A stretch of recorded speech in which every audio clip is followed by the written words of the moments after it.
Since ancient times, clothing has been a way to communicate someone's status or identity. Its modern-day evolution has become a unique and personal way to express one's personality and beliefs, even being used as a way of protest, rebellion, and overall self-expression. In a way, it has become its own silent art form, garnering community and love within a rapidly growing industry. One of the most overlooked aspects of this industry includes its use in films and medias. Traveling back in time, we are going to be taking a look into two films' use of historical costuming and its effect on tone. I believe we have some power over who we love. It isn't something that just happens to a person. I think the poets might disagree. Well, I'm not a poet. I'm just a woman. Before we get into discussing our two films, it is important to learn more about costuming in general. What is costuming? Google defines costuming as dressing someone in a particular set of clothes. It is ultimately the clothing each actor ends up wearing for their character in every film or TV show. Costume designers are the ones in charge of the costume department. Their jobs typically consist of acquiring articles of clothing, and making sure they fit on the actors. Clothing helps determine parts of characters' identities and surroundings, whether it helps them blend into their environment or bring out a specific trait in their character's personality to the audience and its consumers. In traditional live-action movies, costume designers often meet with the director and the production team in order to talk about the character and the image they want to portray through their wardrobe. Depending on the budget of the film, the resources available for the costuming department vary greatly. On average, the standard budget varies from $9,000 to $20,000 on the lowest end of the spectrum. But what makes costuming so important? Looking at films such as Little Women and Pride and Prejudice, the importance clothing holds in the context of film begins to stand out as historical clothing is so drastically different from what we know today. But do you love him? I care more to be loved. I want to be loved. That is not the same as loving.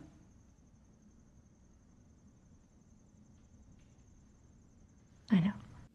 In Greta Gerwig's 2019 film adaptation of the 1868 novel Little Women by Louisa May Alcott, clothing plays a big role in portraying the relationship between the four sisters, Beth, Jo, Meg, and Amy. The movie and novel are set around 1860 or mid-19th century. While the movie did not have an 100% accurate historical look, the costume designer worked with the actors to create new looks with Victorian inspirations to bring out the special elements of each character. I took on board the idea of the way Greta wanted to make the film, to how alive it wanted to be, how she wanted a fresh approach to period, not the way that we've seen it all the time. So I took historical research, I took the approach, and then I worked with each actress to find ways in which they wanted to express the character. This new modern twist on old clothing highlighted the more radical beliefs shared among the sisters, more specifically Jo, who sought for a life of independence and artistry for her writing.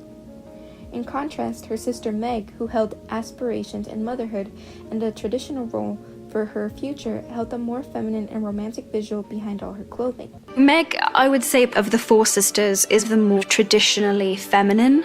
She's the one that wants to get married and she's very romantic, and even with Meg's costume, Jacqueline and I wanted to portray this kind of courtly love, almost sort of medieval feeling with her clothes, that her imagination almost belonged to another time.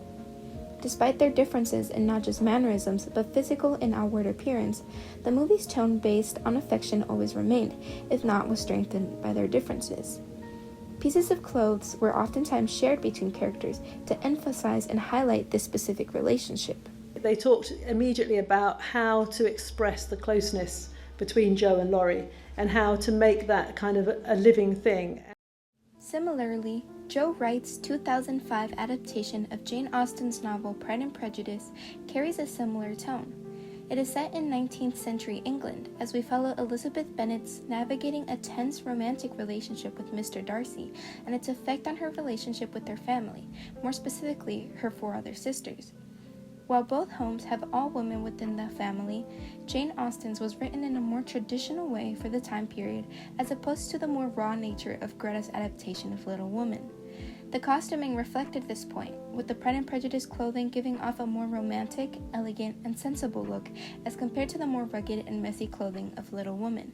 The styles between each sister also expressed various personalities through their clothes and assigned colors. While Elizabeth was always in neutral tones like browns and cream colors, her sisters wore pinks and more eye-catching colors. The silhouettes of the dresses also varied. Although not coherent in terms of historical accuracy, it further emphasized the differences between each sister and their personal likes and dislikes. Elizabeth choosing to not be interested in traditional feminine traits such as liking dresses and yearning for love like her other sisters. Ultimately, each film had a wide range of similarities and differences, but each one successfully utilized historical clothing to tell a story and emphasize the message they wanted to put out through their respective films.